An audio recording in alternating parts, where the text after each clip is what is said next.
This is our place of meeting, opposite that towered and pillared building. Look at it, King's Chapel. In the Second George's day, rebellion stole its regal name away. Stone Chapel sounded better, but at last the poisoned name of our provincial past had lost its ancient venom. Then once more Stone Chapel was King's Chapel as before. So let's rechristen North Street, when it can, bring back the days of Marlborough and Queen Anne.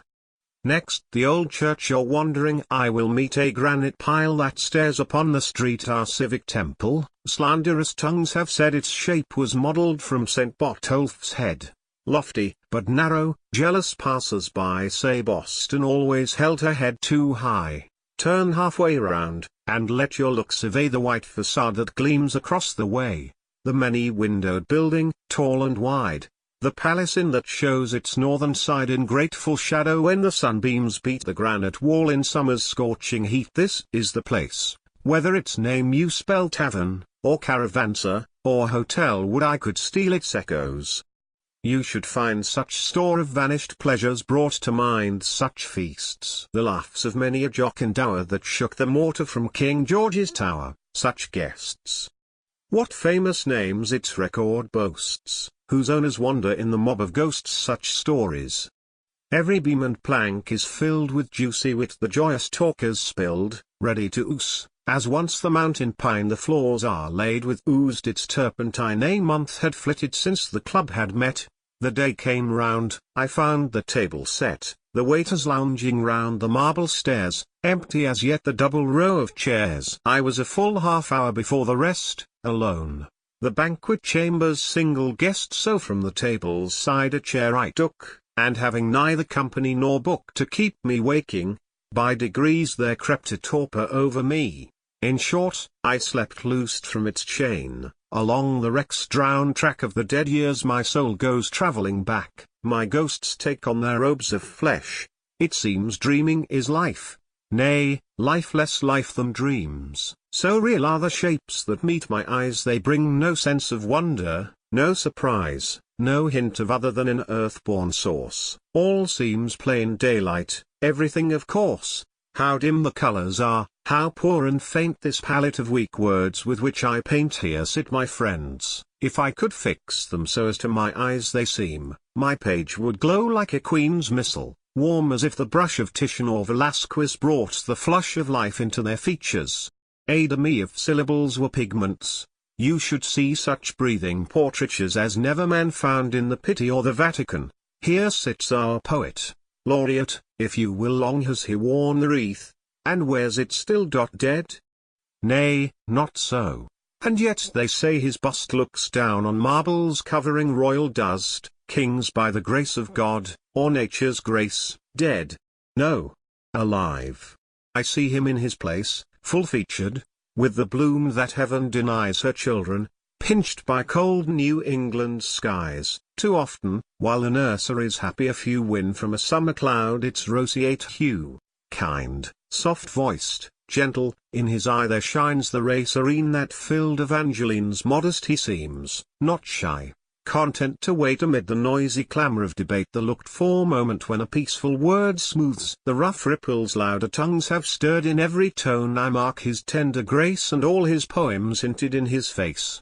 What tranquil joy his friendly presence gives. How could I think him dead? He lives. He lives there. At the table's further end I see in his old place our poet's vis-a-vis, the great professor, strong, broad-shouldered, square, in life's rich noontide, joyous, debonair. His social hour no leaden care alloys. His laugh rings loud and mirthful as a boy's. That lusty laugh the Puritan forgot. What ear has heard it and remembers not? How often, halting at some wide crevasse amid the windings of his alpine pass, high up the cliffs, the climbing mountaineer, listening the far-off avalanche to hear, silent, and leaning on his steel-shod staff, has heard that cheery voice, that ringing laugh, from the rude cabin whose nomadic walls creep with the moving glacier as it crawls. How does vast nature lead her living train in ordered sequence through that spacious brain, as in the primal hour when Adam named the newborn tribes that young creation claimed. How will her realm be darkened, losing thee, her darling, whom we call underscore our underscore gasses, but who is he whose massive frame belies the maiden shyness of his downcast eyes? Who broods in silence till, by questions pressed, some answer struggles from his laboring breast? An artist nature meant to dwell apart, locked in his studio with a human heart, tracking its evened passions to their lair, and all its throbbing mysteries laying bare. Counted no marvel that he broods alone over the heart he studies. T is his own, so in his page, whatever shape it wear, the Essex wizard's shadowed self is there, the great romancer, hid beneath his veil like the stern preacher of his sombre tale, virile in strength, yet bashful as a girl, prouder than Hester, sensitive as Pearl. From his mild throng of worshippers released, our Concord Delphi sends its chosen priest, prophet or poet, mystic, sage, or seer, by every title always welcome here. Why the ethereal spirit's frame describe? You know the race marks of the Brahmin tribe, the spare, slight form, the sloping shoulders droop, the calm, scholastic mien, the clerkly stoop, the lines of thought the sharpened features wear, carved by the edge of keen New England air. List. For he speaks as when a king would choose the jewels for his bride. He might refuse this diamond for its flaw, find that less bright than those, its fellows, and a pearl less white than fits her snowy neck, and yet at last, the fairest gems are chosen, and made fast in golden fetters. So, with light delays he seeks the fittest word to fill his phrase, nor vain nor idle his fastidious quest. His chosen word is sure to prove the best. Where in the realm of thought, whose air is song, does he, the Buddha of the West, belong? He seems a winged Franklin, sweetly wise, born to unlock the secrets of the skies, and which the nobler calling, if T is fair terrestrial with celestial to compare, to guide the storm cloud's elemental flame, or walk the chambers whence the lightning came, amidst the sources of its subtle fire, and steal their effluence for his lips and lyre. If lost at times in vague aerial flights, none treads with firmer footstep when he lights a soaring nature, ballasted with sense, wisdom without her wrinkles or pretense.